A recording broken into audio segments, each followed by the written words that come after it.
যে টপিকটি নিয়ে আমি কথা বলতে চাই সেটি হচ্ছে প্রিয় নবীজির স্বতন্ত্র বৈশিষ্ট্য অথবা প্রফিটিক ইউনিক ফিচার্স। আল্লাহ তাআলা বিষ্ণু ইসলামকে কিছু অনন্য বৈশিষ্ট্য দিয়েছিলেন, স্বতন্ত্র বৈশিষ্ট্য যেটা আর অন্য কোনো নবীকে দেননি।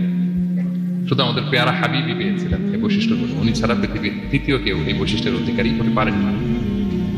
এই অনন্য বৈশিষ্ট্য কি, সে সমস্ত স্বতন্ত্র বৈশিষ্ট্য যেগুলো দিয়ে আল্লাহ তাআলা বিষ্ণু ইসলামকে ধন্য করেছেন, এই বৈশিষ্ট্যগুলো নিয়ে আজকে আমরা জানবার চেষ্টা করব। কিভাবে আমাদের নবী unique, some distinctive characteristics of prophet Muhammad সাল্লাল্লাহু আলাইহি ওয়াসাল্লাম, এই টপিকের উপর আমরা কিছু কথা শুনবো ইনশাআল্লাহ। আমরা যদি একটু পেছন থেকে শুরু করি, ব্যাক টু দ্য হিস্ট্রি, তাহলে দেখবো এই যে কৃষ্ণ ইসলাম 570 খ্রিস্টাব্দে আব্দুল্লাহ এবং আমেনা ওনাদের ঘর উজাড় করে আলোকিত করে পৃথিবীতে শুভাগমন করেছিলেন। এ ধরার বুকে ওনার শুভাগমনের 2000 বছর আগে সাইয়েদনা ইব্রাহিম আলাইহিস সালাম ওনার আগমনের জন্য আল্লাহ তাআলার কাছে প্রার্থনা করেছিলেন। We have to connect the dots. History বুঝতে হলে আপনাকে ডটগুলো একটু কানেক্ট করে নিতে হবে। বিষ্ণু ইসলামের ধরার বুকে শুভাগমনের 2000 বছর আগে মক্কার ধুধুমরু প্রান্তরে আল্লাহর খলিল ইব্রাহিম আলাইহিস সালাম আল্লাহর কাছে একটা দোয়া করেছিলেন। সেই দোয়াটি দিয়ে আমি শুরু করেছি। সূরাতুল বাকারার 129 নম্বর আয়াতে আল্লাহ তাআলা এই দোয়াটি, সাইয়েদনা ইব্রাহিম আলাইহিস সালামের দোয়াটি হুবহু কোট করেছেন। এই দোয়া করেছেন, রব্বানা ওয়াবআথ ফীহিম রাসূলাম মিনহুম ইয়াতলু আলাইহিম আয়াতিক ওয়া ইউআল্লিমুহুমুল কিতাবা ওয়াল হিকমাতা ওয়া ইউযাক্কিহিম ইন্নাকা আনতাল আজিজুল হাকীম। হে আমাদের রব, এই জনপদে তাদের মধ্য থেকে আপনি একজন রাসূল পাঠান, যিনি তাদেরকে আপনার আয়াত তেলাওয়াত করে শোনাবে, আপনার কিতাব শিক্ষা দিবে, প্রজ্ঞা শিক্ষা দিবে এবং তাদেরকে শুদ্ধাচারী বানাবে। এই দোয়াটা সাইয়েদনা ইব্রাহিম আলাইহিস সালাম করেছিলেন। আর এই দোয়ার বদৌলতে প্রায় 2000 বছর পরে ধরার বুকে বিষ্ণু ইসলামের আগমন। সুবহানাল্লাহ বিহামদিহি। এবং রাসূল সাল্লাল্লাহু আলাইহি ওয়াসাল্লাম প্রায় বলতেন, আনা দাওয়াতু আবি ইব্রাহিম, আমি আমার পিতা, আদি পিতা ইব্রাহিমের দোয়ার ফসল। আমার পিতা আমার জন্য দোয়া করেছেন। সাইয়েদনা ইব্রাহিম আলাইহিস সালামের 2 সন্তান ছিল, ইসহাক এবং ইসমাঈল আলাইহিস সালাম। রিপিট, আমি আবারও বলি, একদিকে ইসহাক আরেকদিকে ইসমাঈল। আমার সাথে সাথে বলেন, একদিকে আরেকদিকে 2 সন্তান। তো এই যে ইসহাকের যে লিনিয়েজ বা চ্যানেল, পৃথিবীর সব নবী এই চ্যানেলে এসেছে। সেদিন ইসমাঈলের লিনিয়েজ বা চ্যানেলে কোন নবী আসেনি। হাজার হাজার নবী, শত শত নবী সাইয়েদনা ইব্রাহিম আলাইহিস সালামের পরে যারাই এসেছে সবাই ইসহাকের চ্যানেলে এসেছে। ইসমাঈল ইসলামের চ্যানেলে কোনো নবী নেই। এবং পৃথিবীর সব নবীরা ওনাদের উম্মতের কাছে বলতেন যে এই যে নবী আসার ধারাবাহিকতায় সর্বশেষ একজন নবী আসবেন, তিনি হবেন সবার সেরা, সবার সেরা নবী হবেন। তাহলে ইব্রাহিম আলাইহিস সালামের 2 সন্তান, একদিকে ইসহাক আরেকদিকে ইসমাঈল। নবী এসেছে কি ইসমাঈলের চ্যানেলে না ইসহাকের চ্যানেলে? ইসহাকের চ্যানেলে। হাজার হাজার prophet came to this channel, এই চ্যানেলে এসেছে। এবং তারা সবাই বলতো সর্বশেষ যিনি আসবেন তিনি হবেন সবার সেরা। ফলে এই জেনারেশনগুলোতে তাদের মধ্যে একটা বদ্ধমূল ধারণা হয়ে গিয়েছিল যে সর্বশেষ নবীটা যে আসবে উনিও এই চ্যানেলেই আসবে। যে তারা দেখতে পাচ্ছেন হিস্ট্রিক্যালি এই চ্যানেলে, ইসমাঈলের চ্যানেলে কোনো নবী নাই, নবী ছাড়া একটা চ্যানেল। সব নবী আসছে ইসহাক আলাইহিস সালামের চ্যানেলে। ফলে তাদের একটা ধারণা ছিল সর্বসেরা যে নবী উনিও আসবেন এদিক দিয়ে। কিন্তু আল্লাহ তাআলা তাদের ধারণাকে নস্যাৎ করে দিয়ে সর্বশেষ নবীকে ইসহাকের চ্যানেলে পাঠান নাই। সর্বশেষ নবী, আখরি নবী, বিশ্ব নবী মুহাম্মদুর রাসূলুল্লাহ সাল্লাল্লাহু আলাইহি ওয়াসাল্লামকে আল্লাহ তাআলা ইসমাঈল আলাইহিস সালামের চ্যানেলে পাঠিয়ে দিয়েছেন। দেখছেন, চেঞ্জিং দ্য লিডারশিপ ফ্রম বনি ইসরাঈল টু বনি ইসমাঈল। সাইয়েদনা ইব্রাহিম আলাইহিস সালামের ছেলের নাম ইসহাক, ইসহাকের ছেলের নাম ইয়াকুব। ইয়াকুব আলাইহিস সালামের একটা উপাধি হচ্ছে ইসরাঈল। ইসরাঈল মানে হচ্ছে আব্দুল্লাহ, মানে আল্লাহর বান্দা। ফলে ওনার যত ডিসেন্ডেন্ট সন্তান তারা সবাই হচ্ছে বনি ইসরাঈল, ইসরাঈলের বংশধর। তো সব নবীকে আল্লাহ এখানে পাঠালেও শেষ নবীকে আল্লাহ তাআলা পাঠিয়েছেন ইসমাঈলের চ্যানেলে। তার মানে বিশ্বনবী বনি ইসরাঈল নন, বিশ্বনবী হচ্ছে বনি ইসমাঈল, ইসমাঈলের চ্যানেলে এসেছে। আলহামদুলিল্লাহ বলেন। তাহলে লিঙ্ক আপটা বুঝতে পেরেছেন তো না, কিভাবে বিষ্ণু ইসলাম আসলেন? রাসূল ইসলাম প্রায় এইভাবে বলতেন যে আনা দাওয়াতু আবি ইব্রাহিম, আমি আমার পিতা ইব্রাহিমের দোয়ার ফসল। তিনি দোয়া করেছিলেন মক্কার ধুধু প্রান্তরে যে আল্লাহ এই জনপদে একজন নবী দিও। ওনার দোয়ার 2000 বছর পরে আল্লাহ তাআলা এই দোয়া কবুল করেছেন। আমরা তো তাহাজ্জুদের সময় দোয়া করে এরপরের দিন হুজুরের কাছে মাসালার জন্য যাই, হুজুর দোয়া তো কবুল হয় না, এত দোয়া করলাম আল্লাহ তো শুনে নাই। 1 মাস দোয়া করে অস্থির হয়ে যায়। এরপর অনেকে বলে হুজুর কাবার গিলাফটা ধরে দোয়া করেছি, কই কিছু তো পাইলাম না। দেখেন সাইয়েদনা ইব্রাহিম আলাইহিস সালাম দোয়া করেছিলেন সেই কবে, তার 2000 বছর পরে আল্লাহ তাআলা এই দোয়াটা কবুল করেছেন। তো দোয়া যদি কবুল না হয় অস্থির হওয়া যাবে? আওয়াজ করে বলেন, অস্থির হবেন আপনারা? না, অস্থির হওয়া যাবে না, ভরসা রাখুন আল্লাহর উপর। তো বিষ্ণু বলতেন আনা দাওয়াতু আবি ইব্রাহিম, আমি আমার পিতা ইব্রাহিমের দোয়ার ফসল। আবার বলতেন বিশারাতু আখি ঈসা, আমি আমার ভাই ঈসার সুসংবাদের ফসল। রাসূল সাল্লাল্লাহু আলাইহি ওয়াসাল্লামের ইমিডিয়েট আগের যে নবী ঈসা আলাইহিস সালাম, উনি এসেই বলে দিয়েছিলেন যে ইয়াতি মিন বাদি ইসমুহু আহমদ, আমার পরে এক নবী আসবে, তার নাম হবে আহমদ। তাহলে দেখেন বিষ্ণু নবী যে আসতেছে, এটা অ্যানাউন্সমেন্টের জন্য আল্লাহ একজন নবী পাঠিয়ে দিয়েছে। He is coming. বিষ্ণু সাল্লাল্লাহু স্ট্যাটাস বুঝতে পারছেন? হি ইজ কামিং, উনি আসতেছেন, এটা বলার জন্য আল্লাহ একজন নবী পাঠিয়ে দিয়েছেন, জিসাস ক্রাইস্টকে, ঈসা আলাইহিস সালামকে পাঠিয়েছেন। তো রাসূল সাল্লাল্লাহু আলাইহি ওয়াসাল্লাম বলতেন বিশারাতু ঈসা, আমি ঈসার সুসংবাদের ফসল। আবার বলতেন ওয়া রুইয়া উম্মি আমিনা, আমি আমার মা আমিনার স্বপ্নের ফসল। রাসূল সাল্লাল্লাহু আলাইহি ওয়াসাল্লামের মা আমিনা যখন কনসিভ করেছেন রাসূল সাল্লাল্লাহু আলাইহি ওয়াসাল্লামকে পেটে, তিনি মাঝে মাঝে স্বপ্নে দেখতেন যে ওনার পেট থেকে একটা আলো বের হয়ে পারস্য সিরিয়ার প্রাসাদগুলোর মধ্যে ঝলকানি দিচ্ছে।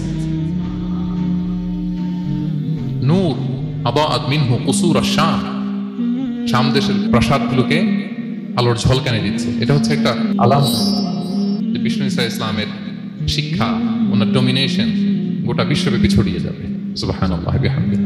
তাহলে আমরা হিস্ট্রিটাকে কানেক্ট করে নিলাম।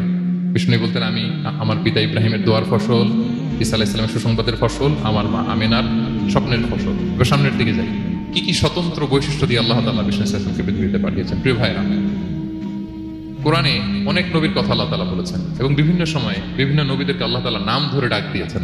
কি ধরে? যেমন আদম আলাইহিস সালামকে আল্লাহ নাম ধরে ডাক দিয়েছেন, ইয়া আদম, হে আদম, ইয়া আদম উসকুন আনতা ওয়া যাওজুকাল জান্নাহ, হে আদম তুমি আর তোমার বউ জান্নাতে থাকো, হে আদম, হে আদম, ডাক দিয়েছেন না? কথা বুঝতেছেন? আচ্ছা, মূসা আলাইহিস সালামকে আল্লাহ নাম ধরে ডেকেছেন, ওমা তিলকা বিয়ামিনিকা ইয়া মূসা, হে মূসা হাতে কি, নাম ধরে ডেকেছেন। ইব্রাহিম আলাইহিস সালামকে আল্লাহ নাম ধরে ডেকেছেন, ওয়া নাদাইনাহু আইয়া ইব্রাহিম, হে ইব্রাহিম বলে আমি তোমাকে ডাকলাম। বিষ্ণু ঈসা ইসলামকে আল্লাহ তাআলা এত মর্যাদা দিয়েছেন, কোরআনের কোথাও অন্য নবীদের মতো আল্লাহ তাআলা বিষ্ণু নবীর নাম ধরে ডাকেন না। যখনই ডেকেছেন বলেছেন ইয়া আইয়ুহান নবী, হে সম্মানিত নবী। যখনই অ্যাড্রেস করেছেন বলেছেন ইয়া আইয়ুহার রাসূল, হে সম্মানিত রাসূল। সুবহানাল্লাহ বলেন। 4 জায়গায় বিষ্ণু ঈসা ইসলামের নাম এসেছে কোরআনে মুহাম্মদ নামে, আরেক জায়গায় আহমদ। এই 4 জায়গায় মুহাম্মদ যে উল্লেখিত হয়েছে, একটি জায়গায়ও নাম ধরে ডাকেন নাই, বরং ওনার রিসালাত, ওনার নবুয়তের বর্ণনা দিয়েছেন। যেমন মুহাম্মাদুর রাসূলুল্লাহ সাল্লাল্লাহু আলাইহি ওয়াসাল্লাম, মুহাম্মদ হচ্ছেন আল্লাহর রাসূল, এটা একটা কোরআনের আয়াত, এখানে নাম ধরে ডাকছে। মুহাম্মদ হচ্ছেন আল্লাহর রাসূল, এখানে কি নাম ধরে ডাকা হয়েছে? না। ওমা মুহাম্মাদুন ইল্লা রাসূল ক্বাদ খালাত মিন ক্বাবলিহির রুসুল, মুহাম্মদ রাসূল ছাড়া কেউ নন, তার আগে এরকম অনেক রাসূল পৃথিবী থেকে চলে গিয়েছে। এই আয়াতে নাম ধরে ডাকছে না। 4 বার মুহাম্মদ শব্দটা কোরআনে উল্লেখিত হয়েছে, একবারও নাম ধরে ডাকেনি। সুবহানাল্লাহ পড়েন। আর একবার উল্লেখিত হয়েছে আহমদ, যেটা ঈসা আলাইহিস সালামের ভাষা, ইয়াতি মিন বাদি ইসমুহু আহমদ, আমার পরে এক নবী আসবে, তার নাম হবে আহমদ। তাহলে দেখেন বিষ্ণু ইসলামকে আল্লাহ তাআলা এত সমীহ করেছেন, এত সম্মান দিয়েছেন, এত মর্যাদা দিয়েছেন যে কোরআনে কোথাও অন্য নবীদের মতো আল্লাহ তাআলা বিষ্ণু নবীর নাম ধরে ডাকেন নাই। যখনই ডেকেছেন ইয়া আইয়ুহান নবী, ইয়া আইয়ুহার রাসূল, হে সম্মানিত রাসূল, হে সম্মানিত নবী। আলহামদুলিল্লাহ বলেন। এরপর বিষ্ণু ইসলাম বলতেন আনা সাইয়্যিদু ওয়ালদি আদম, আমি হচ্ছি আদম আলাইহিস সালামের যত সন্তান পৃথিবীতে আসবে সবার লিডার। সুবহানাল্লাহ বলবেন না? আনা সাইয়্যিদু ওয়ালদি আদম, আমি আদম আলাইহিস সালামের যত সন্তান আসবে, I am the leader of the all sons of আদম, আদমের সব সন্তানের লিডার হব আমি পৃথিবীতে। তিনি লিডার। এবং বিষ্ণু বলেন আল্লাহ তাআলা যখন সব কিছু সৃষ্টি করলেন, পুরো খালকে যখন সৃষ্টি করলেন, 2টা ভাগ করলেন, ভালো আর খারাপ। আমি মুহাম্মদ সাল্লাল্লাহু আলাইহি ওয়াসাল্লামকে আল্লাহ তাআলা ভালোর মধ্যে ঢুকাই দিলেন। এই ভালো মানুষগুলোর মধ্যে থেকে আল্লাহ অনেকগুলো গোত্র নির্বাচিত করলেন, আমাকে সবচেয়ে শ্রেষ্ঠ গোত্রে ঢুকাই দিলেন। এই গোত্রগুলোর মধ্যে অনেকগুলো বাড়ি আছে, সবচেয়ে শ্রেষ্ঠ বাড়িতে আল্লাহ তাআলা আমাকে ঢুকাই দিলেন। সুবহানাল্লাহ। আরেক বর্ণনায় এসেছে যে আল্লাহ তাআলা ইসমাঈল আলাইহিস সালামের বংশধরদের মধ্যে থেকে কেনানাকে সিলেক্ট করেছেন, কেনানার মধ্যে থেকে আল্লাহ কুরাইশকে সিলেক্ট করেছেন, কুরাইশের মধ্যে থেকে আল্লাহ তাআলা বনু হাশিমকে সিলেক্ট করেছেন। বিষ্ণু ইসলাম কিন্তু হাশিমি খানদান, কুরাইশের মধ্যে থেকে তিনি বনু হাশিমকে সিলেক্ট করেছেন, আর বনু হাশিমের মধ্যে থেকে আল্লাহ তাআলা আমাকে সিলেক্ট করেছেন। সুবহানাল্লাহ। এবং তিনি বলতেন ওয়া আনা হামিলু লিওয়াইল হামদি ইয়াউমাল কিয়ামাতি ওয়া তাহতাহু আদম, কিয়ামতের দিন আমি প্রশংসার পতাকা নিয়ে দাঁড়িয়ে থাকবো কিয়ামতের ময়দানে, আর ওই পতাকার নিচে স্বয়ং আদম আলাইহিস সালাম থাকবে। ওনার হাতে থাকবে প্রশংসার পতাকা। প্রিয় ভাই, তাহলে 1 নম্বর পেয়ে গেলাম। ওনার অনন্য বৈশিষ্ট্য হচ্ছে উনি সাইয়্যিদু বুলদি আদম। পৃথিবীতে যত মানুষ এসছে সবার লিডার হবেন তিনি। হি ইজ দ্য লিডার। তিনি কি? সবাই বলুন তিনি কি? আচ্ছা, লিডারের কাজ কি বলেন তো? অনেক লিডার আছে আমাদের সামনে, ভবিষ্যৎ লিডার, মাশাআল্লাহ তাবারাকাল্লাহ। Leader is someone who knows the way, shows the way and goes the way. নেতা হচ্ছে সে জানে কোন রাস্তায় সে চলবে এবং সে অন্যকে রাস্তা দেখাতে পারে এবং সবাইকে নিয়ে ওই রাস্তায় চলে। হি ইজ দ্য লিডার। আচ্ছা, লিডার যদি কথা বলতে না পারে, এটা লিডার? এ নেতা? এটা কি? সে লিডার হতে পারবে না। নেতাকে বক্তব্য করতে জানতে হয়, স্পষ্ট ভাষায় কথা বলতে জানতে হয়, ঠিক কিনা বলেন? আমরা যদি দেখি যে রাসূল সাল্লাল্লাহু আলাইহি ওয়াসাল্লামের এই কোয়ালিটি ছিল কিনা, বক্তব্য দেওয়ার পারঙ্গমতা ছিল কিনা। ওনার রাসূল সাল্লাল্লাহু আলাইহি ওয়াসাল্লাম বলতেন, উতিতু জাওয়ামিউল কালিম, আল্লাহ তাআলা আমাকে জাওয়ামিউল কালিম দিয়েছেন। জাওয়ামিউল কালিম মানে কি? তিনি বলতেন কম, এটার অর্থ বেশি।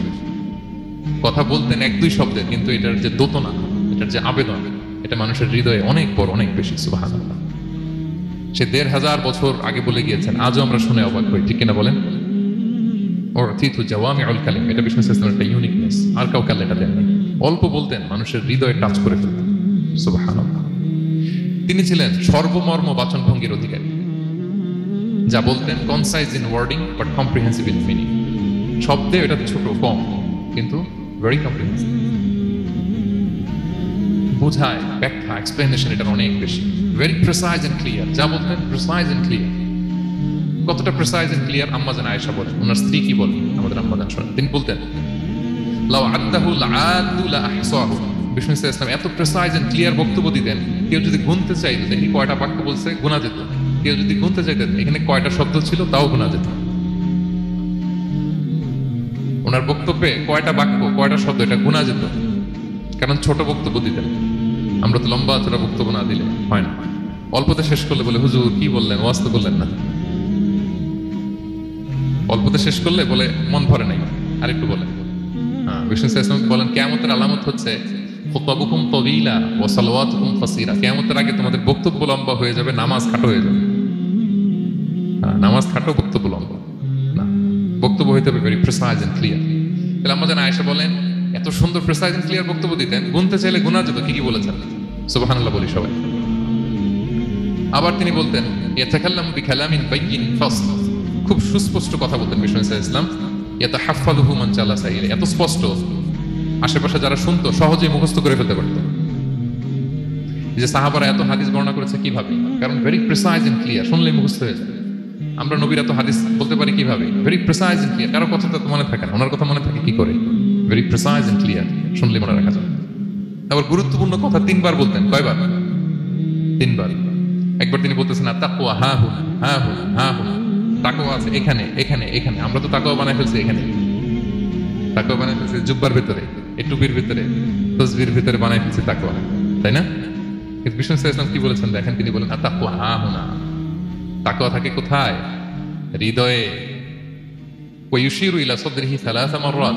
3 বার ইঙ্গিত করেছেন। হ্যাঁ, দাড়ি, টুপি, জুব্বা, তাসবিহ অনেক গুরুত্বপূর্ণ অনুষঙ্গ ইসলামের, কিন্তু আসল তাকওয়া থাকে কোথায়? হৃদয়। তাহলে এটা গুরুত্বপূর্ণ কথা, 3 বার ইঙ্গিত করেছেন। কয়বার?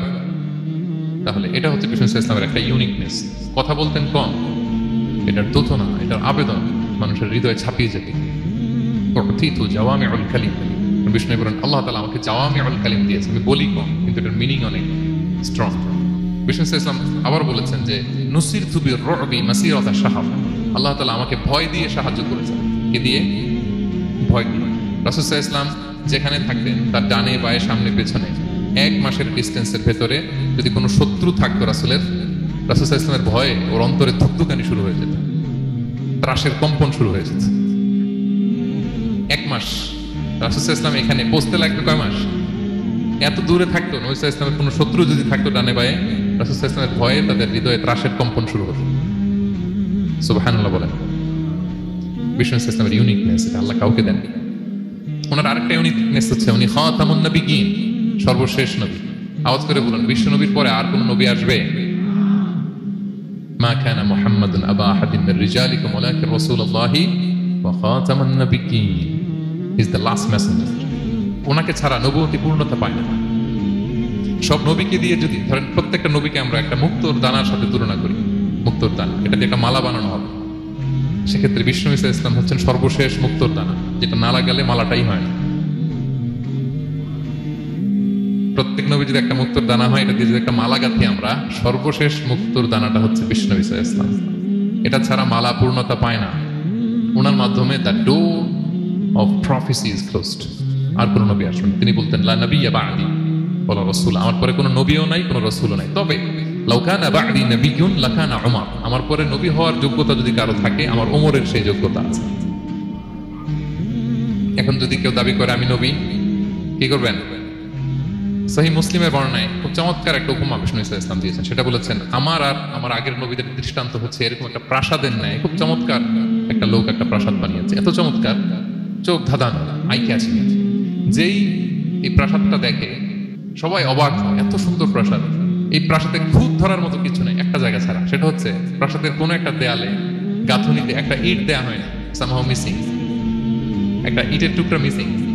ফলে বাইরে থেকে ঠান্ডা বাতাস ঢুকে একটু অসুন্দর লাগে। সবাই প্রাসাদটা ভিজিট করে বলে এত সুন্দর প্রাসাদ, কোনো ভুল হয় না, শুধু একটা জায়গায় ছাড়া, এই একটা ইট পড়ে না এখানে। এটা দিলে পুরো প্রাসাদটা পূর্ণ হয়ে যেত। ইটকে আরবিতে বলে লাবিনা। বিষ্ণু ঈসা ইসলাম বলেন আনাল লাবিনা, আমি হচ্ছি সেই নবুয়তির প্রাসাদের ইট, আমাকে না দিয়ে নবুয়তের প্রাসাদই পূর্ণতা পায় না। আনাল লাবিনা, ওইখানে আমাকে সেট করে দিলেই নবুয়তের প্রাসাদ পূর্ণতা পেয়ে যায়। আল্লাহু আকবার বলেন। তিনি সবার জন্য নবী হয়ে এসেছেন, সবার জন্য। অন্য কোন নবীর ক্ষেত্রে এটা প্রযোজ্য না। আদম আলাইহিস সালাম সবার জন্য নবী হয়ে আসছেন, সবাই বলুন।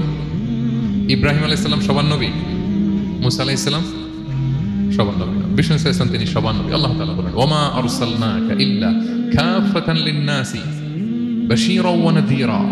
নবী হে, গোটা মানব মণ্ডলীর জন্য আমি আপনাকে রাসূল করে প্রেরণ করেছি। আপনি জান্নাতের সুসংবাদ দিবেন, জাহান্নাম থেকে ভীতি প্রদর্শন করবেন। তাহলে মেসেঞ্জার ফর এন্টায়ার ম্যানকাইন্ড। ওনার নবুয়তির কোনো বাউন্ডারি নাই, আছে? আওয়াজ করে বলুন, আছে? বনী ইসরায়েলের অনেক নবীর এমন ছিল, এদিকে এক নবী, উনি আবার অন্য জায়গায় দাওয়াত দিতে পারবেন, উনি এখানেই দিবেন। আবার পাশের আরেক লোকেশনে আল্লাহ আরেক নবী পাঠাইছেন, ওনার কাজ ওইখানে। তাইলে এই নবীর এক বাউন্ডারি, ওই নবীর কোরআনে এই কথা এসেছে। যেমন ইব্রাহিম আলাইহিস সালাম, লূত আলাইহিস সালাম, চাচা ভাতিজা, সমসাময়িক নবী। ইব্রাহিম আলাইহিস সালামের একটা জায়গা ছিল দাওয়াত দেওয়ার, আর পাশে জর্ডানে লূত আলাইহিস সালামের একটা দাওয়াতি এরিয়া ছিল। তার মানে এক একজনের লোকেশন বা বাউন্ডারি আলাদা। বিষ্ণু ঈসা ইসলামের তো এরকম বাউন্ডারি আছে না? আছে? আছে ফর দ্য এন্টায়ার গ্লোব, সবার জন্য। তিনি সাদা মানুষেরও নবী, কালো মানুষেরও নবী, তিনি আরবদেরও নবী, অনারবদেরও নবী, নারীর জন্য নবী, পুরুষের জন্য, শিশুর জন্য, বৃদ্ধের জন্য, বিকলাঙ্গের জন্য, সবার জন্য তাকে রাসূল করে প্রেরণ করেছে কে? তাহলে সবার জন্য তিনি নবী। মানুষের জন্য, for the mankind, for the জিনকাইন্ড, for the animal kind, সবার জন্য তিনি রাসূল হয়ে পৃথিবীতে প্রেরিত হয়েছেন। আল্লাহ তাআলা অন্য আয়াতে বলেন ওয়ামা আরসালনাকা ইল্লা রাহমাতাল লিল আলামিন, I have sent you as a mercy for the entire universe। নবী, গোটা বিশ্বের সবার জন্য আপনাকে আমি রহমত করে প্রেরণ করেছি, সবার জন্য, মাছের জন্য, গাছের জন্য, পাহাড়ের জন্য। তিনি শুধু আমাদেরই নবী, সবার নবী। এমনকি পশু পাখি বিষ্ণু ঈসা ইসলামকে দেখে চিনতে পারতেন। একবার এক ইহুদিদের, একবার এক আনসারী সাহাবীর খেজুর বাগানে বিষ্ণু ঈসা ইসলাম ঢুকলেন। এক উট এসে কাঁদতে লাগলো বিষ্ণু ঈসা ইসলামের কাছে। বিষ্ণু নবী আদর করে দিলেন। কানে কানে কি জন্য বললেন? বিষ্ণু ঈসা ইসলাম সাহাবাদের বললেন, তোমরা জানো সে কি বলেছে? সে বলেছে যে তার মনিব তাকে দিয়ে কাজ করায় অনেক, কিন্তু খাবার দেয় না। বিষ্ণু ঈসা ইসলামকে সে চিনতে পেরেছে। বিষ্ণু ঈসা ইসলামের কাছে এসে অভিযোগ দিয়েছে। এবং তিনি যখন নবী হবেন ভাব 6 মাস আগে দিয়ে, নবী হওয়ার আগে দিয়ে কিছু কিছু ঘটনা ঘটতো। বিষ্ণু ঈসা ইসলাম বলেন, আমি প্রায় যখন মক্কার উপত্যকার পাশ দিয়ে যেতাম, বিভিন্ন পাথরের মধ্যে থেকে আমি আওয়াজ শুনতাম, আসসালামু আলাইকা ইয়া রাসূলুল্লাহ। মদিনায় অবস্থানরত অবস্থায় বিষ্ণু ঈসা ইসলাম বলেছেন যে এখন যদি আবার মক্কায় যেতে পারতাম, তোমাদেরকে পাথরটা দেখাতে পারতাম। আমি পাহাড়ের পাশ দিয়ে যখন যেতাম, পাথর থেকে আওয়াজ আসতো, আসসালামু আলাইকা ইয়া রাসূলুল্লাহ। তার মানে পাথর নবীকে চিনতো কি চিনতো না? বলেন বলেন। তাহলে প্রাণী চিনেছে নবীকে, পাথর চিনেছে, গাছ নবীকে চিনত। মসজিদে নববীতে খেজুরের গাছ দিয়ে পিলার করা হতো।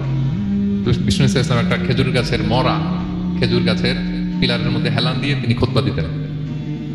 বিষ্ণুনবীর বড় কষ্ট হতো। এক সাহাবী বলেন, ইয়া রাসূলুল্লাহ, আমার একজন কাঠ মিস্ত্রি পরিচিত আছে, আপনি বললে আপনাকে একটা মেম্বার বানায় দিব। কি বানায় দিব? মেম্বার চিনেন তো না? কি করে, জুমার খুতবা দেয় না বসে? সাহাবী বলে, ইয়া রাসূলুল্লাহ, আমার এক কাঠ মিস্ত্রি আছে, আমি একটা মেম্বার বানায় দিব, আরাম হবে, বসে বসে খুতবা দেবেন। কৃষ্ণ বলেন, ঠিক আছে, নিয়ে আসুন।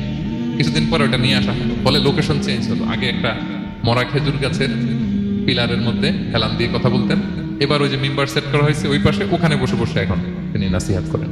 তো একদিন আলোচনা করার সময় হঠাৎ সাহাবারা কান্নার আওয়াজ শুনতে পেল। কিসের আওয়াজ?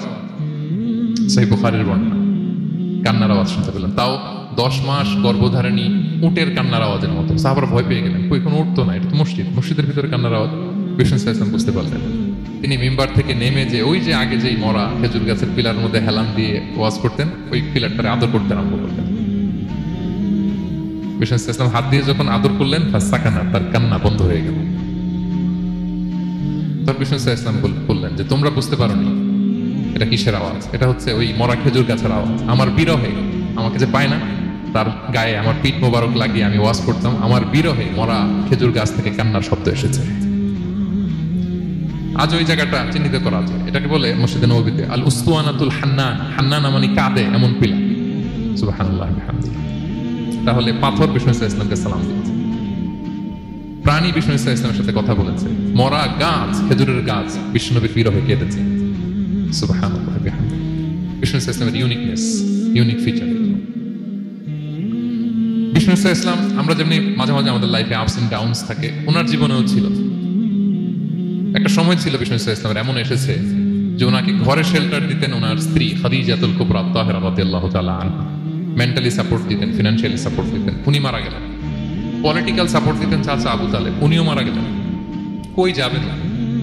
নেইবরিং সিটি তায়েফে গেলেন দাওয়াত নিয়ে, সেখানেও নির্মম অত্যাচারের শিকার হলেন, প্রত্যাখ্যাত হলেন। ওনার হৃদয়টা ভেঙে খান খান, কষ্টে বেদনায় জর্জরিত হয়ে বিষ্ণু সাল্লাল্লাহু আলাইহি ওয়াসাল্লামের মন বড্ড খারাপ। বিষ্ণু সাল্লাল্লাহু আলাইহি ওয়াসাল্লামের এই ভঙ্গুর মনকে ভালো করে দেওয়ার জন্য, সারপ্রাইজ দেওয়ার জন্য আল্লাহ তাআলা আসমানি মিটিং এর জন্য বিষ্ণু সাল্লাল্লাহু আলাইহি ওয়াসাল্লামকে স্পেশালি ইনভিটেশন পাঠিয়েছেন। কোন নবীকে আল্লাহ এটা পাঠান নাই। কোন নবীকে আল্লাহ তাআলা ঊর্ধ্ব জগতের স্পেশাল ডিভাইন ঐশী মিটিং এর জন্য কোনো ইনভিটেশন পাঠান নাই, বিষ্ণু সাল্লাল্লাহু আলাইহি ওয়াসাল্লামকে পাঠিয়েছেন। সুবহানাল্লাহ বলেন। মেরাজের ঘটনা আমরা জানি না? আল্লাহ তাআলা সূরাতুল ইসরাতে বলেন, সুবহানাল্লাযী আসরা বিআবদিহি লাইলাম মিনাল মাসজিদিল হারামি ইলাল মাসজিদিল আকসা। মসজিদুল হারাম থেকে আল্লাহ তাআলা বিষ্ণু সাল্লাল্লাহু আলাইহি ওয়াসাল্লামকে মসজিদুল আকসাতে নিয়ে গিয়েছেন। এই ইসরা মেরাজ দুই পার্ট। প্রথম এটা শুরু হয়েছে মক্কা থেকে, মসজিদুল হারাম থেকে মসজিদুল আকসা পর্যন্ত। মসজিদুল আকসায় উনি একটা স্টেশন দিয়েছেন, তারপর ওখান থেকে ঊর্ধ্ব জগতের কাহিনী শুরু হয়েছে। আল্লাহ তাআলার স্পেশাল কিছু নিদর্শন দেখানোর জন্য, বিষ্ণু সাল্লাল্লাহু আলাইহি ওয়াসাল্লামকে সান্ত্বনা দেওয়ার জন্য, ওনার মন ভালো করে দেওয়ার জন্য আসমানি ইনভিটেশন পাঠিয়েছেন। আল্লাহু আকবার। কোন নবীকে আল্লাহ তাআলা এই মর্তবা দেন নাই, বিষ্ণু সাল্লাল্লাহু আলাইহি ওয়াসাল্লামকে দিয়েছেন। ইউনিক ফিচার, কেউ পাননি এটা। এবং এই যে বললাম, তিনি মক্কা থেকে প্যালেস্টাইনে একটা স্টেশন দিয়েছেন, মসজিদুল আকসায় স্টেশন দিয়েছিলেন। তো তিনি বললেন, আমি যখন মসজিদুল আকসায় ঢুকলাম, দেখি সব নবীর আমার জন্য অপেক্ষা করতেছে। সকল নবীর, আমার আগে যত নবীরা এসেছিল সব নবীর অপেক্ষা করতেছে। হানাতিস সালাহ, নামাজের ওয়াক্ত হলো। ফাআমামতুহুম, এই সব নবীদেরকে নিয়ে আমি নামাজের ইমামতি করেছি। সব নবীদেরকে নিয়ে বিষ্ণু সাল্লাল্লাহু আলাইহি ওয়াসাল্লাম মসজিদুল আকসা ইমামতি করেছেন। এই সুযোগ আর অন্য কোন নবী পেয়েছে কি? আওয়াজ করে বলেন, পেয়েছে? ইউনিক ফিচার বিষ্ণু সাল্লাল্লাহু আলাইহি ওয়াসাল্লামের। মেরাজ গিয়েছেন, ইউনিক ফিচার। সবাইকে নিয়ে ইমামতি করেছেন, ইউনিক ফিচার। বিষ্ণু সাল্লাল্লাহু আলাইহি ওয়াসাল্লামের আরেকটা ইউনিক ফিচার হচ্ছে, উনি ঘুমালে ওনার অজু ভাঙতো না। অজু অবস্থায় ঘুমাইলে আবার যদি নামাজ পড়তে চাই, পড়া যাবে? কি করতে হবে? অজু করতে হবে। কিন্তু বিষ্ণু সাল্লাল্লাহু আলাইহি ওয়াসাল্লাম ঘুমালে অজু ভাঙতো না। বিষ্ণু সাল্লাল্লাহু আলাইহি ওয়াসাল্লাম বলতেন, ইন্না আইনাইয়া তানামান ওয়ালা ইয়ানামু কলবি। আমার চোখ ঘুমায় কিন্তু আমার অন্তর ঘুমায় না। সর্বাবস্থায়, জাগ্রত অবস্থায়, ঘুমন্ত অবস্থায় বিষ্ণু সাল্লাল্লাহু আলাইহি ওয়াসাল্লামের হৃদয় আল্লাহর জিকিরে ব্যস্ত থাকতো। ইবনে আব্বাস রাদিয়াল্লাহু তাআলা আনহু তিনি বর্ণনা করেন, তিনি বলেন, আমি একবার আমার খালার বাড়িতে রাতে ঘুমাতে গিয়েছিলাম। ছোট মানুষ তখন ইবনে আব্বাস। রাসূল সাল্লাল্লাহু আলাইহি ওয়াসাল্লাম ওনার খালু, আবার রাসূল সাল্লাল্লাহু আলাইহি ওয়াসাল্লাম কাজী, চাচাতো ভাই, অনেক সম্পর্ক, বয়সে ছোট। বলেন যে রাতে আমার খালা মাইমুনা, রাসূল সাল্লাল্লাহু আলাইহি ওয়াসাল্লামের একজন স্ত্রী, আমাদের আম্মা জান মাইমুনা বিনতুল হারিসের বাড়িতে আমি ঘুমাতে গেলাম। আমি ফলো করতাম নবী কি করতেন। তো দেখলাম মাঝরাতে তিনি উঠলেন, উঠে তাহাজ্জুদের নামাজ পড়লেন। কি বললেন? তাহাজ্জুদ পড়লেন। পরে বিষ্ণু সাল্লাল্লাহু আলাইহি ওয়াসাল্লাম একটু ঘুমালেন। এমন ঘুম হাত্তা সামি'তু গতীতাহ, ঘুমালে গভীর ঘুমের কারণে শ্বাস প্রশ্বাসের একটা মৃদু শব্দ হয় না বাতাসের। দেখেন কত চমৎকার পর্যবেক্ষণ করতেন তিনি। ইবনে আব্বাস বলেন হাত্তা সামি'তু গতীতা সাউতি, তার ঘুমের কারণে শ্বাস প্রশ্বাসের যে আওয়াজ, শ্বাস আসতেছে বের হচ্ছে, এটাও আমি কানে শুনতে পেলাম। মানে ভারী ঘুম, তার মানে কি ভারী ঘুম। তারপর দেখলাম বেলাল ফজরের আজান দিল, বিষ্ণু ইসলামের ঘুম থেকে উঠে আবার নতুন করে ওযু না করে যে ফজরের নামাজ পড়েছেন। কেন? কারণ উনি আমাদের মতো ঘুমালে ওযু ভাঙতো না। Uniqueness, unique feature of prophet Muhammad সাল্লাল্লাহু আলাইহি ওয়াসাল্লাম, উনি ঘুমালে ওযু ভাঙতো না। বিষ্ণু ইসলামের আরেকটা ইউনিক ফিচার হচ্ছে তিনি যখন নামাজে দাঁড়াতেন, তিনি সামনে যেমনি দেখতে পেতেন পিছনেও তেমনি দেখতে পেতেন। সুবহানাল্লাহ। আপনি দেখেন পিছনে, হ্যাঁ আচ্ছা, গাড়িতে বসলে অবশ্যই যে ক্যামেরা লাগায় দেখা যায় এখন না। রাসূল সাল্লাল্লাহু আলাইহি ওয়াসাল্লাম সামনে কেবলা যেরকম দেখতেন পেছনেও দেখতেন।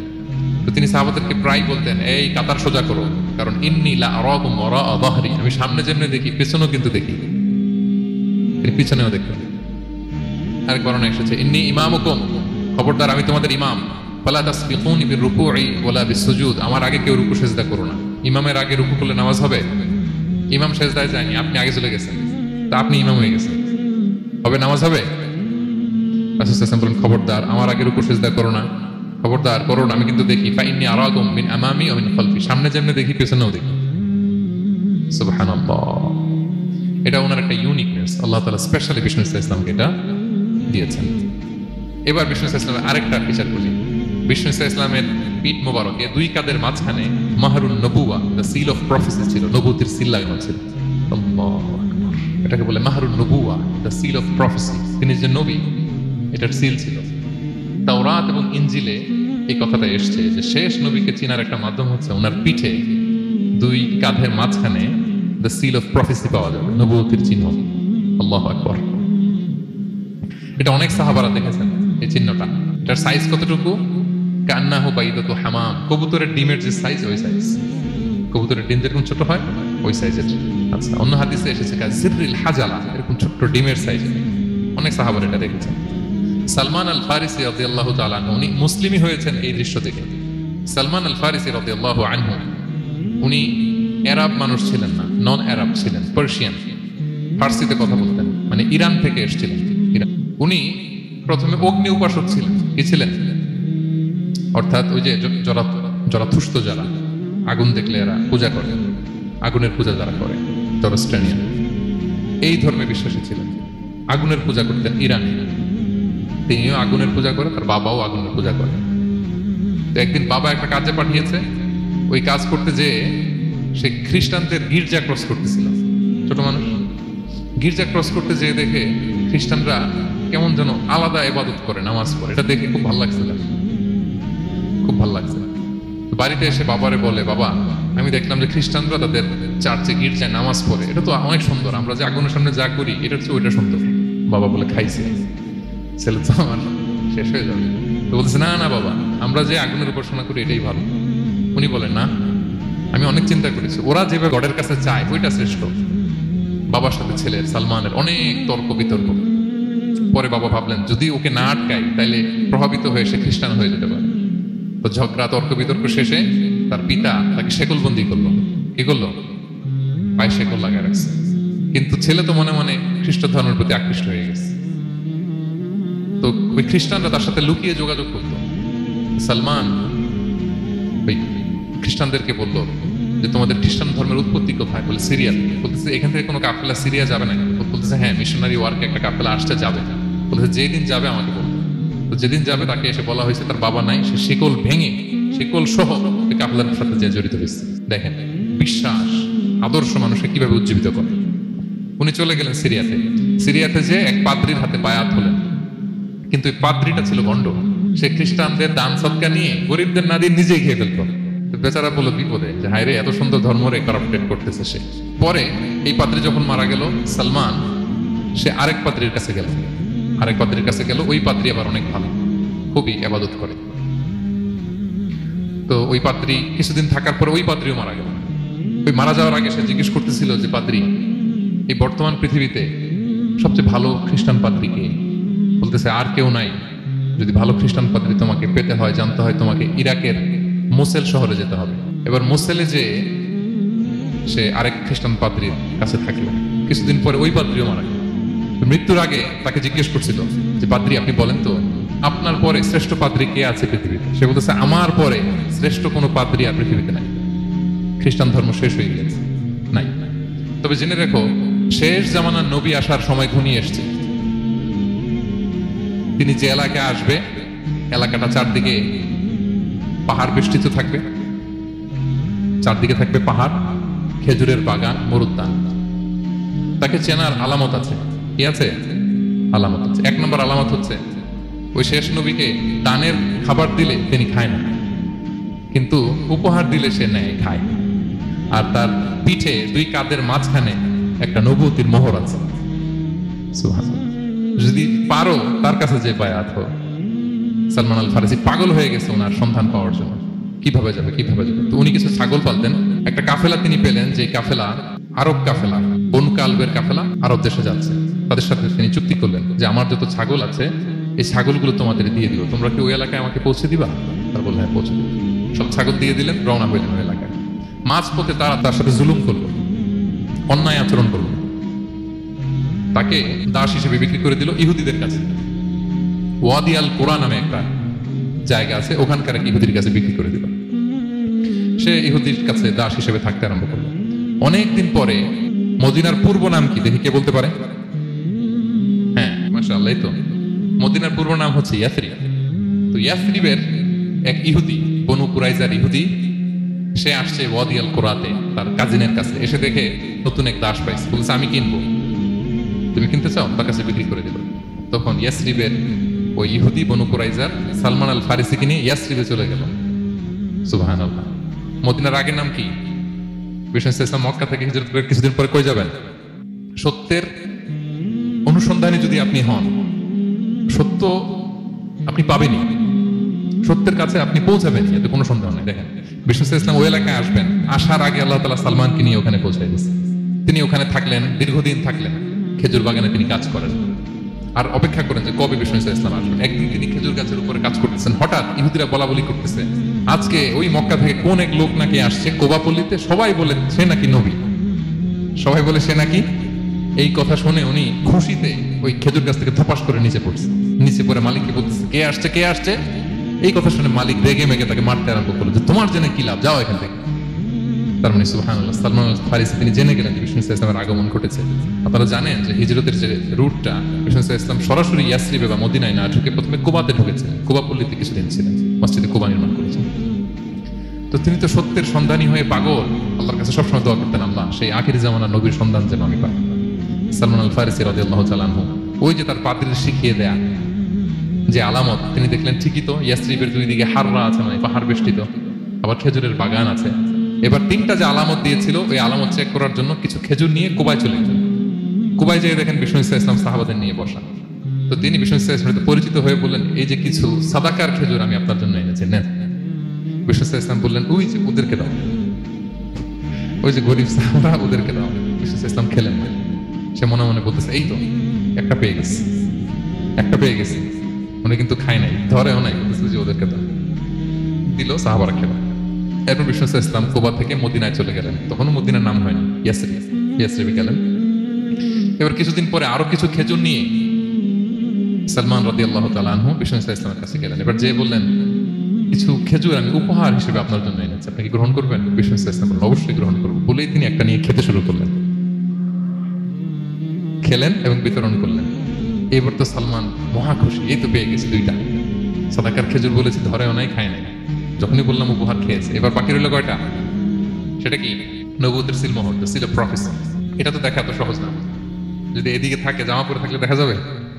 তো এটার জন্য প্রায় যায়, কিন্তু ব্যাটে বলে হয় না, ট্রাই করে কিন্তু দেখা যায় না। একদিন তিনি গেলেন, এবং এটার জন্য তো পিছে পিছে থাকতে হবে, কি বলেন? কথা নেই বার্তা নেই, হুট করে পিছু পিছু ঘোরা যায় নাকি কারো? একদিন একটা উপলক্ষ তৈরি হলো, সেটা কি? বিষ্ণু ইসলাম এক সাহাবী মারা গেলেন বাকিউল গারকাদে, মানে যেটাকে আমরা জান্নাতুল বাকি বলি, কবরস্থানে ওই লাশ নিয়ে যাচ্ছে, সবার সাথে সাথে বিষ্ণু ইসলামও যাচ্ছে। তো এখন তো একটা সুযোগ, পিছনে পিছনে যাওয়া যায়, কি বলেন? এইবার সালমান এসে পিছু ছাড়া না, নবীদের পিছনে পিছনে যায়, কিন্তু স্বাভাবিক যাওয়া না। একটা আছে সিম্পলি হাঁটা, এরকম না একবার এদিকে যায় একবার ওদিকে যায় একবার এদিকে যায়। আর কোনো সাহাবারা মনে মনে ভাবে ঘটনা কি, এরকম করে কেন লোকটা? কিন্তু বিষ্ণু ইসলাম তো জানেন কেন এরকম করতেছে, ঠিক কিনা বলেন? বিষ্ণু ইসলাম সেদিন দুইটা চাদর পরেছিলেন, একটা নিচে আর একটা উপরে, নিচে লুঙ্গি আর একটা চাদরটা দিকে আটকে গেছিলেন। বিষ্ণু ইসলাম ইচ্ছে করে পিঠের চাদরটা একটু নিচের দিকে নামালেন, যাতে করে সে যেটা খুঁজতেছে ওটা দেখে ফেলে। বিষ্ণু ইসলাম চাদরটাকে একটু করে নিচে নামালেন, নামানোর সাথে সাথে তিনি দেখলেন দ্য সিল অফ প্রফেসি, মাহরুন নবুয়া। দেখার সাথে সাথে সালমান আল ফারিসি চিৎকার দিয়ে বিশ্বনবীকে জড়িয়ে ধরলেন এবং ওই জায়গাটাতে দুই ঠোঁট দিয়ে চুমু খেলেন, কাঁদতে শুরু করলেন। বিষ্ণু ইসলাম বললেন, কেন কাঁদো তুমি? এতক্ষণ আমি আপনাদেরকে যা শোনালাম, সালমান পুরো ঘটনাটা বিষ্ণু ইসলামের কাছে বর্ণনা করলেন।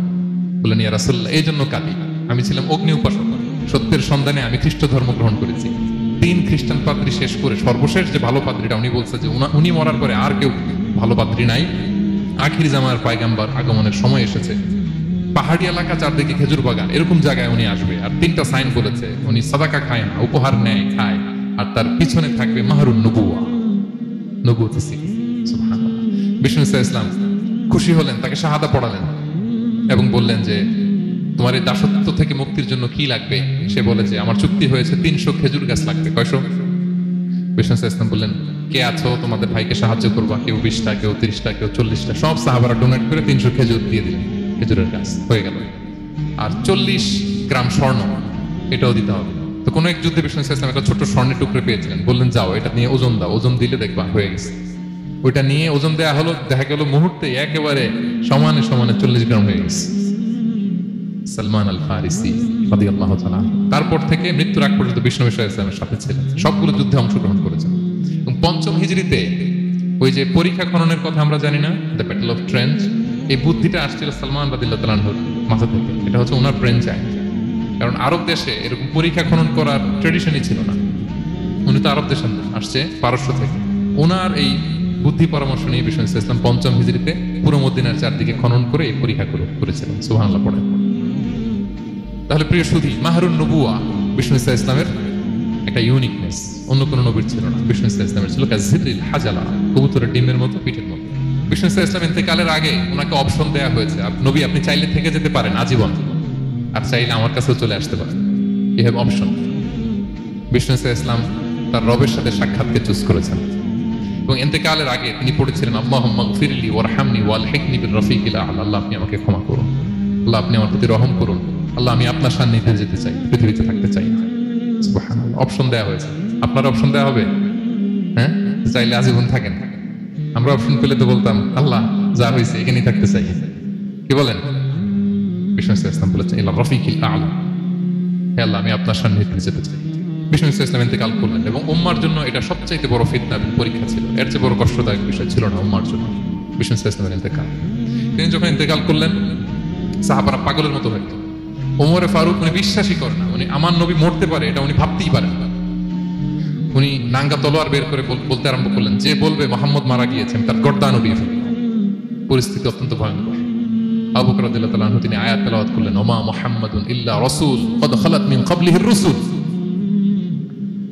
মুহাম্মদ রাসূল ছাড়া কিছু নন, তার আগে অনেক রাসূল এভাবে চলে গেছে। তিনি যদি মারা যায় বা শহীদ হয়, তোমরা কি আবার আগের কুফরিতে ফিরে যাবে? এই আয়াত যখন তেলাওয়াত করলেন, ওমর ফারুক হাঁটু গেড়ে বসলেন। তিনি বললেন, এই আয়াত তো আমি আগেও জানতাম, অনেক তেলাওয়াত করেছি, কিন্তু আমার মনে হলো এই মাত্র আয়াতটা নতুন করে শুনলাম, এই মাত্রই বোধহয় কোরআনের এই আয়াতটা নাজিল হয়েছে। সাকিফায়ে বনু সাঈদার মধ্যে সবাই বসে আবু বকর রাদিয়াল্লাহু তাআলা আনহুকে খলিফা হিসেবে নির্বাচিত করা হলো। বিষ্ণু ইসলামের ইন্তেকাল শেষ, গোসল দেয়া শেষ। আমরা যেমনি মারা গেলে আমাদের জামা খুলে অন্য একটা জামা পরিয়ে গোসল দেয়া হয়, বিষ্ণু ইসলামের ক্ষেত্রে এটা হয়নি। ওনার গায়ের জামা খোলা হয়নি, যেই জামাটা ছিল ওই জামাটার উপরই গোসল দেয়া হয়েছে। ওনার ইউনিকনেস। এবং বিষ্ণু ইসলামের জানাজার নামাজে কেউ ইমামতি করেনি। কে হবেন ইমাম? উনিই তো ইমাম, গোটা বিশ্বের ইমাম, ঠিক কিনা বলেন? কে হবে ওনার জানাজার ইমাম? কেউ না। সাহাবারা ডিসাইড করলেন কেউ ইমামতি করবে না। 5-7 জন করে দরজা দিয়ে, এই দরজা দিয়ে ঢুকে নিজেরা জানাজার নামাজ পড়ে ওদিক দিয়ে বেরোয় যাচ্ছে। এইভাবে পুরা উম্মাহ, সব সাহাবারা নিজেরা জানাজার নামাজ পড়েছে। এবং নবীদের বৈশিষ্ট্য হচ্ছে, নবীরা যেখানে মারা যায় ওখানেই কবর দিতে হয়। জানেন এটা? বিষ্ণু ইসলাম মারা গিয়েছিলেন আম্মা জান আয়েশা রাদিয়াল্লাহু তাআলা আনহার ঘরে, বলে ওখানে বিষ্ণু ইসলামের কবর হয়েছে, ওখানেই কবর। এবং ওই কবর দেওয়ার পরেই ওই কবর দেওয়া ঘরের ভেতরে আম্মা জান আয়েশা রাদিয়াল্লাহু তাআলা যতদিন বেঁচে ছিলেন ওখানেই ছিলেন কবরের পাশে। এরপরে বাবা মারা গেলেন আবু বকর, বিষ্ণু ইসলামের পাশে কবর দেওয়া হলো, বাবা আর স্বামীর পাশেই থাকলেন। এরপর ওমরে ফারুক মারা গেলেন, ওনারও কবর দেওয়া হলো। কিন্তু এখন তো আর বাবা আর স্বামীর সাথে পর্দা নাই, ওমরে ফারুকের সাথে তো পর্দা আছে। তো তখন তিনি ঘরটা হয়ে গেছে ছোট, 3টা কবরে অনেক জায়গা স্পেস নিয়ে গেছে। এখন অল্প একটু জায়গা পর্দা টাঙায় দিলেন ওমরে ফারুকের সাথে পর্দা হিসেবে, ছোট্ট একটা জায়গায় যতদিন বেঁচে ছিলেন ওখানটা দিয়েছিলেন। ওমরে ফারুক যখন আমিরুল মুমিনিন খলিফা, তখন ছেলে আব্দুল্লাহকে পাঠিয়েছিলেন যে যাও একটা অনুমতি আগে থেকে নিয়ে রাখো আম্মা জান আয়েশার কাছ থেকে, যেহেতু ঘরটা ওনার, ওনাকে বলে রাখো যে আমি মারা গেলে যেন আমার 2 বন্ধু মুহাম্মদ সাল্লাল্লাহু আলাইহি ওয়াসাল্লাম এবং আবু বকরের পাশে যেন কবর দেয়া হয়। আব্দুল্লাহ এসে বলল, আব্বা জান তো এই পয়গাম পাঠিয়েছেন। আয়েশা রাদিয়াল্লাহু তাআলা আনহা বললেন, আমার খুব ইচ্ছা ছিল আমি আমার স্বামী এবং বাবার পাশে শোবো, কিন্তু আমিরুল মুমিনিন যখন চেয়েছেন এটাকে আমি ফিরিয়ে দিতে পারি না। ঠিক আছে যাও, তোমার আব্বাকে বলো তোমার আব্বাই শোবেন ওই জায়গায়। আচ্ছা, তো ওমরে ফারুক আপনারা জানেন অ্যাসাসিনেশনে ইন্তেকাল করেছেন, আত্মাইয়ের আঘাতে ছুরিকাঘাত করা হয়েছে, কয়েকবার স্টেবিং। এত জখম হয়েছে, দুধ দিলে ওই জায়গা দিয়ে দুধ বের হয়ে যায়, নাবিজ পানি দিলে বের হয়ে যায়। তো সবাই বলল আমিরুল মুমিনিন আপনি এবার ওসিয়ত করেন, কে হবে আপনার পরে লিডারশিপ, কে নিবে? মুসলিম উম্মাত অনেক বড় হয়ে গেছে। তখন তিনি ওসিয়ত করলেন এবং ছেলেকে আব্দুল্লাহকে আবার বললেন যে আব্দুল্লাহ আবার যাও, যে আম্মা জানের থেকে অনুমতি নাও। বলছে অনুমতি না নিলাম, আর অনেক আগে উনি তো বলছে আপনি মারা গেলে ওখানেই শোবেন। বলতেছে না, তখন আমি আমিরুল মুমিনিন ছিলাম, এখন তো কিছুক্ষণ পরেই মারা যাবে, এমন হতে পারে আমার ভয়ে বা লজ্জায় তখন অনুমতি দিচ্ছে, এখন আর দিবেন। আবার যাও, আবার গেল। আয়েশা রাদিয়াল্লাহু তাআলা আনহা বললেন না, এখনো আমি আগের কথার উপরে আছে, তোমার আব্বাই সেখানে শোবে। সুবহানাল্লাহ। ওমরে ফারুক ওখানে শুলেন, তখন তিনি পর্দা আরম্ভ করলেন আম্মা জান আয়েশা। তাহলে রাসূল সাল্লাল্লাহু আলাইহি ওয়াসাল্লামের কবরটা হচ্ছে আম্মা জান আয়েশা রাদিয়াল্লাহু তাআলা আনহার ঘরের ভেতরেই। আপনারা মসজিদে নববী যারা ভিজিট করেছেন তারা জানেন যে আপনারা যখন কিবলামুখী হয়ে নামাজ পড়েন, বাম দিকে বিষ্ণু সাল্লাল্লাহু আলাইহি ওয়াসাল্লামের কবর, সেখানে রাসূল সাল্লাল্লাহু আলাইহি ওয়াসাল্লামের পাশে আবু বকর এবং ওমর ফারুক রাদিয়াল্লাহু তাআলা আনহুমা শুয়ে আছেন। রাসূল সাল্লাল্লাহু আলাইহি ওয়াসাল্লামের কবর থেকে মিম্বার পর্যন্ত এই পুরো জায়গাটা রাউদাতুম মিন রিয়াদিল জান্নাহ, দুনিয়ার বুকে জান্নাতের একটা টুকরা। এবং আম্মা জান আয়েশা বলতেন যে আমাকে আল্লাহ এমন কিছু দিয়েছেন যেটা অন্য নারীকে দেননি। কি কি? 1 নম্বর, আমি হচ্ছে একমাত্র বিষ্ণু সাল্লাল্লাহু আলাইহি ওয়াসাল্লামের কুমারী স্ত্রী। আয়েশা রাদিয়াল্লাহু তাআলা আনহা ছাড়া আর যত স্ত্রী ছিলেন সবাই ছিলেন বিধবা, তিনি একমাত্র কুমারী স্ত্রী। তিনি এবং রাসূল সাল্লাল্লাহু আলাইহি ওয়াসাল্লাম যখন শীতের রাতে একই কম্বলের নিচে রাত্রি যাপন করতেন, তখনও কোরআনের আয়াত নাযিল হতো। আম্মা জান আয়েশা বলেন, আমার চরিত্রের উপর কালিমা লেপন করতে চেয়েছিল মদিনার মুনাফিকেরা, আমার পবিত্রতা বর্ণনা করে সূরা আহজাবে আল্লাহ তাআলা কোরআনের আয়াত নাযিল করেছেন। আমার ঘরের মধ্যে বিষ্ণু সাল্লাল্লাহু আলাইহি ওয়াসাল্লামের কবর এবং আমার কোলে মাথা রেখে বিষ্ণু সাল্লাল্লাহু আলাইহি ওয়াসাল্লাম শেষ নিঃশ্বাস ত্যাগ করেছিলেন। অন্য কোন নারীকে, কোন স্ত্রীকে আল্লাহ তাআলা এই সৌভাগ্য দেন নাই। আল্লাহু আকবার। তার বিষ্ণু সাল্লাল্লাহু আলাইহি ওয়াসাল্লামের একটা ইউনিকনেস হচ্ছে কেউ ওনার জানাজার নামাজের ইমামতি করেন নাই, কেউ করেননি, আলাদা আলাদা ভাবে লোকজন নামাজ পড়েছে। উনি ওনার কবরে এখনো জীবিত অবস্থায় আছেন, হায়াতুন নবী। তবে আমরা এখন যেরকম জীবিত এরকম নয়, বারজাকি জগতের জীবিত। তিনি ইন্তেকাল করেছেন, মৃত্যুবরণ করেছেন নিঃসন্দেহে, তিনি বারজাকি জগতে চলে গিয়েছেন, কিন্তু সেই জগতে তিনি জীবিত। আমরা যখন নবী সাল্লাল্লাহু আলাইহি ওয়াসাল্লামকে সালাম দিই, দুরূদ পাঠ করি, বিষ্ণু সাল্লাল্লাহু আলাইহি ওয়াসাল্লাম কবর থেকে ওই সালামের উত্তর দেন। আল্লাহ তাআলা ওনার রূহটাকে ফিরিয়ে দেন, উত্তর দেন। সাহাবারা বললেন, ইয়া রাসূলুল্লাহ, কিভাবে আপনি উত্তর দেন? আপনার দেহ মাটি খেয়ে ফেলবে না? রাসূল সাল্লাল্লাহু আলাইহি ওয়াসাল্লাম বললেন, ইন্নাল্লাহ তাবারাকা ওয়া তাআলা হারামা আলাল আরদি আজসাদাল আম্বিয়া। আল্লাহ তাআলা নবীদের দেহকে নষ্ট করা মাটির জন্য হারাম করে দিয়েছেন। কোন মাটি কোন নবীর দেহকে টাচ করতে পারে না, নষ্ট করতে পারে না। নবীরা কবরে জীবিত, সেখানে সালাত আদায় করে, তাদেরকে স্পেশাল রিজিক দেওয়া হয়। এটাকেই বলা হয় হায়াতুন নবী, তিনি বারজাকি জগতে জীবিত। এবার কিয়ামতে বিষ্ণু সাল্লাল্লাহু আলাইহি ওয়াসাল্লামের কি ফিচার থাকে একটু কিয়ামতটা শুনে শেষ করি। বিষ্ণু সাল্লাল্লাহু আলাইহি ওয়াসাল্লাম বলেন, আনা আউয়ালু মান ইয়ানশাক্কু আনহুল কবর। কিয়ামতের দিন ময়দানে মাহশারে, হাশরের ময়দানে সর্বপ্রথম আমি কবর ফুঁড়ে উপরে উঠে দাঁড়াবো। কে উঠে দাঁড়াবে? বিষ্ণু সাল্লাল্লাহু আলাইহি ওয়াসাল্লাম। সর্বপ্রথম কবর ফুঁড়ে উনি উঠে দাঁড়াবেন এবং হাশরের ময়দানে উনি কোথায় দাঁড়াবেন? ওনার জন্য একটা স্পেশাল জায়গা থাকবে, জায়গাটার নাম হচ্ছে মাকামে মাহমুদ। জায়গাটার নাম কি? মাকামে মাহমুদ। ওইখানে বিষ্ণু সাল্লাল্লাহু আলাইহি ওয়াসাল্লাম মাকামে মাহমুদ দাঁড়াবেন। আল্লাহ তাআলা বলেন, ওমিনাল লাইলি ফাতাহাজ্জাদ বিহি নাফিলাতাল লাক আসা আইয়াবআসাকা রাব্বুকা মাকামান মাহমুদা। ওখানে বিষ্ণু সাল্লাল্লাহু আলাইহি ওয়াসাল্লাম দাঁড়াবেন এবং বিষ্ণু সাল্লাল্লাহু আলাইহি ওয়াসাল্লাম বলেন, আযান শোনার পরে কেউ যদি এই দোয়াটা পড়ে, আল্লাহুম্মা রাব্বা হাযিহি দাওয়াতিত তাম্মা ওয়াস সালাতিল কাইমা আতি মুহাম্মাদানিল ওয়াসিলাতা ওয়াল ফাদিলা ওয়া বা'আথহু মাকামান মাহমুদা আল্লাযী ওয়া'আদতাহু এই দোয়াটা যে পড়ে আজান শোনার পরে বিষ্ণু সাল্লাল্লাহু আলাইহি ওয়াসাল্লাম বলেন হাল্লাত লাহু শাফাআতি ইয়াউমাল কিয়ামা, কিয়ামতের দিন তার জন্য সুপারিশ করা আমি নবীর জন্য ওয়াজিব হয়ে যায়। যারা পড়েন না পড়বেন, মাকামে মাহমুদে তিনি সেজদায় লুটিয়ে থাকবেন এবং সেদিন তিনি সুপারিশ করবেন। সাহিবুশ শাফাআ, তিনি সুপারিশ করবেন। অন্য কোন নবী সুপারিশের সাহস করে স্পর্ধাও দেখাবেন। আদম আলাইহিস সালাম, নূহ আলাইহিস সালাম, ইব্রাহিম আলাইহিস সালাম সবাই একজন আরেকজনকে রেফার করে, একজন আরেকজনকে রেফার করে, আমি পারবো না, উনি উনি উনি উনি বলতে বলতে বিষ্ণু ইসলামের কাছে যাবে। মানুষগুলো হয়রান হয়ে যাবে, ক্লান্ত শ্রান্ত ঘর্মাক্ত পিপাসার্থ মানুষগুলো। 50,000 বছর হবে সেই দিনটা, কিয়ামতের দিন। মানুষগুলো পেরেশান, যেই নবীর কাছে যায় বলে পারবো না, উনি উনি শেষ পর্যন্ত এটা যে বিষ্ণু ইসলামের কাছে ঠেকবে। বিষ্ণু ইসলাম কোথায় থাকবেন যেন, জায়গাটার নাম মাকামে মাহমুদে সেজদা অবস্থায় থাকবেন। সেজদা অবস্থায় থাকবে, সব নবীরা বলবে নাফসি নাফসি, আল্লাহ তুমি আমারে বাঁচাও, আল্লাহ আমারে বাঁচাও, আল্লাহ আমারে বাঁচাও।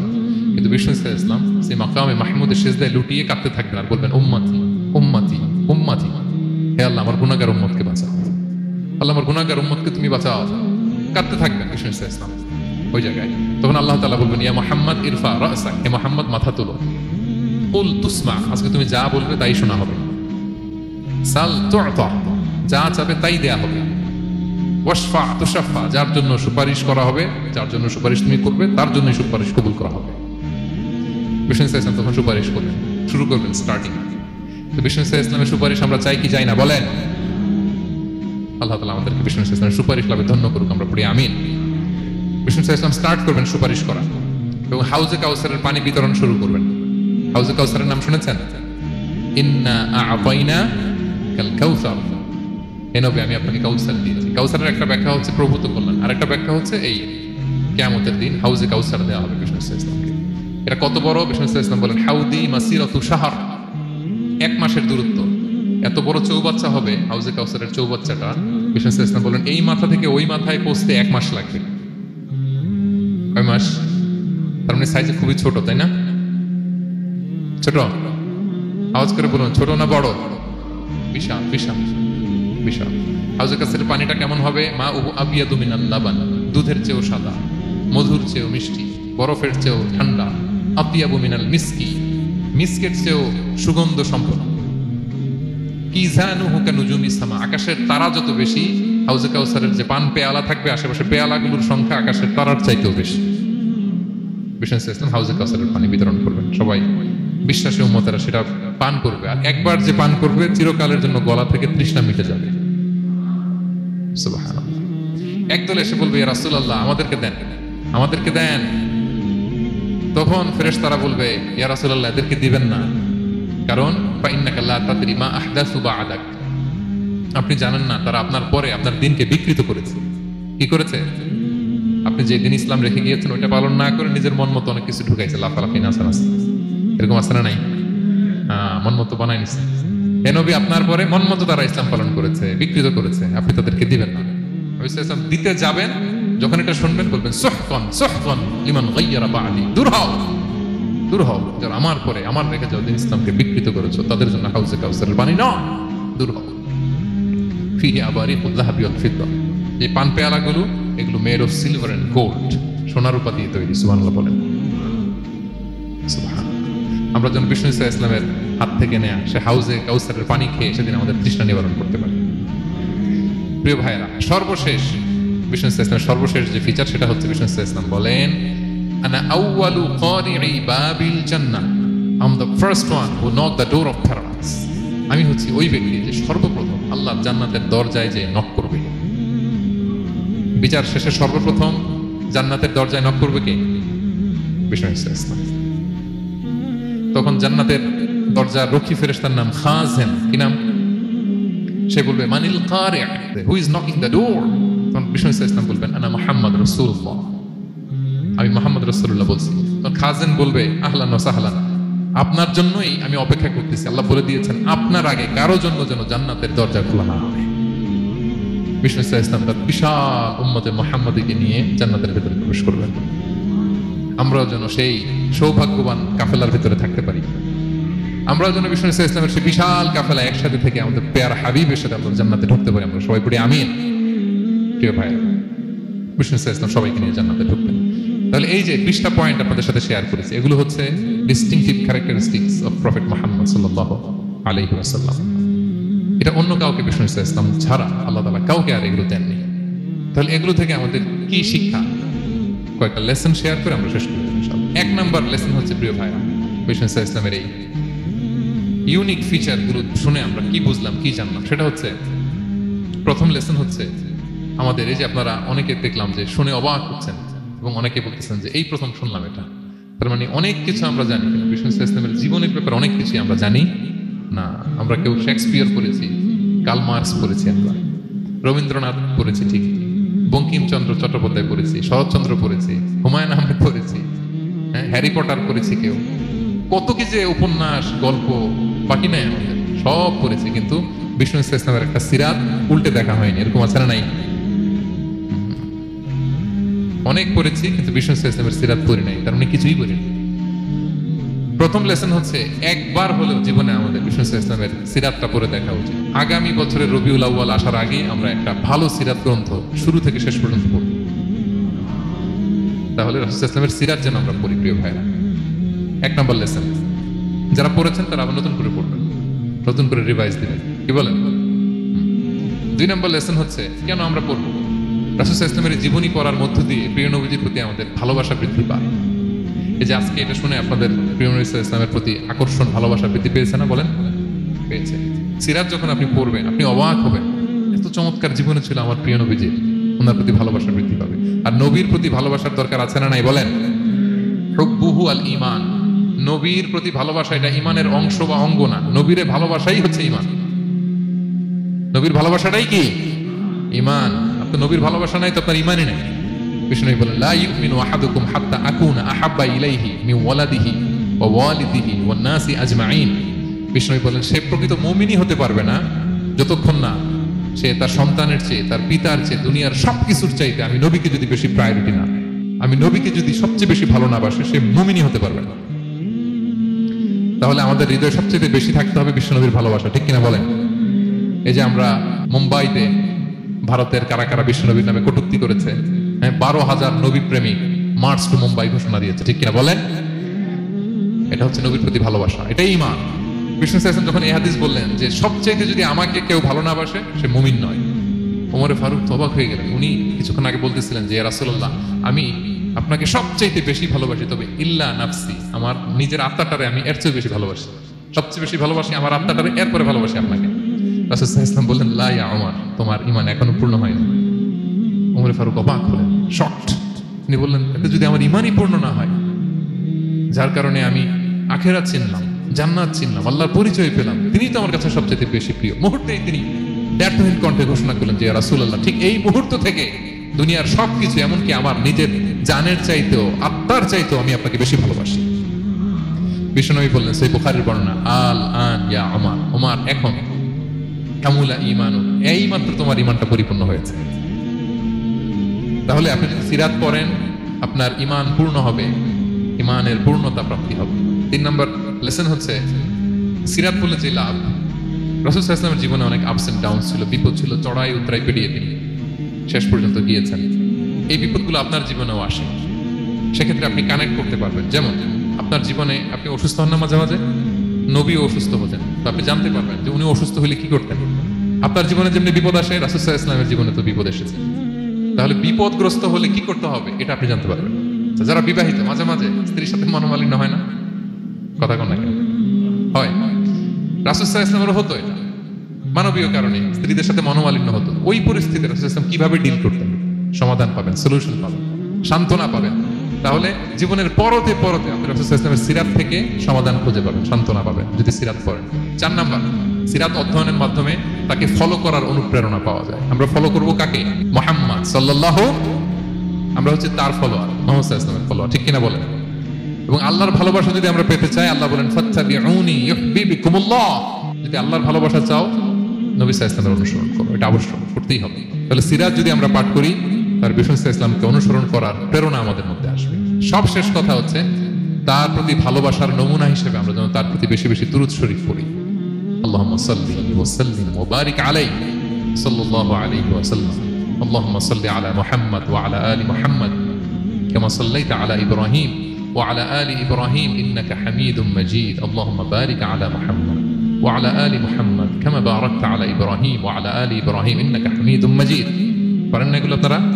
যে যেটা পারেন বেশি বেশি দুরূদ পড়বেন। দুরূদ এটা এমন ইবাদত, এই ইবাদত আল্লাহ নিজেও করে, ফেরেশতাদেরও করতে বলে, আমাদেরও করতে বলে। ইন্নাল্লাহা ওয়া মালাইকাতাহু ইউসাল্লুনা আলান নবী, আল্লাহ এবং ফেরেশতা ওনারাও রাসূল সাল্লাল্লাহু আলাইহি ওয়াসাল্লামের উপর দুরূদ পাঠায়। হে বিশ্বাসীরা, ইয়া আইয়ুহাল্লাযীনা আমানু সাল্লু আলাইহি ওয়া সাল্লিমু তাসলিমা আল্লাহুম্মা সাল্লি ওয়া সাল্লিম ওয়া বারিক আলাইহি। রাসূল সাল্লাল্লাহু আলাইহি ওয়াসাল্লামের উপর বেশি বেশি দুরূদ পাঠ করতে হবে। একবার যে দুরূদ পড়ে আল্লাহ বলে তার উপর আমি 10টা রহমত নাযিল করি। বিশেষ করে জুমার দিনে রাসূল সাল্লাল্লাহু আলাইহি ওয়াসাল্লামের প্রতি আমরা যেন বেশি বেশি দুরূদ পড়ি। কোন দিনে মনে থাকবে? জুমার দিনে এক সুন্নাত হচ্ছে সূরা কাহাফ তেলাওয়াত করা, আর একটা সুন্নাত হচ্ছে বেশি বেশি বিষ্ণু সাল্লাল্লাহু আলাইহি ওয়াসাল্লামের উপর কি পড়া? দুরূদ পাঠ করা। মনে থাকবে তো? তাহলে প্রিয় ভাইরা, আসুন আমরা প্রতিজ্ঞা করি, আমরা বিষ্ণু সাল্লাল্লাহু আলাইহি ওয়াসাল্লামের একটা ভালো সিরাত গ্রন্থ শুরু থেকে শেষ পর্যন্ত আগামী রবিউল আউয়াল মাস আসার আগে আমরা পড়ব। জীবনের প্রতিটি ক্ষেত্রে নবী সাল্লাল্লাহু আলাইহি ওয়াসাল্লামের অনুসরণ করব। হ্যাঁ, পারা যাবে? ফ্যামিলিতে, সমাজে, রাজনৈতিক ময়দানে, সব জায়গায় বিষ্ণু সাল্লাল্লাহু আলাইহি ওয়াসাল্লামের অনুসরণের দরকার আছে না নাই? তাকেই অনুসরণ করতে হবে। মুক্তি পেতে চাইলে তাকেই অনুসরণ করতে হবে। আসুন জীবনের প্রতিটি অঙ্গনে আমরা যেন শুধু তাকেই অনুসরণ করি, কারণ তাকে অনুসরণ করার মধ্যেই রয়েছে আমাদের জীবনের আলোকস্নাত মুক্তি। আল্লাহ তাআলা আমাদের সবাইকে কথাগুলো বোঝার ও আমল করার তৌফিক দান করুন।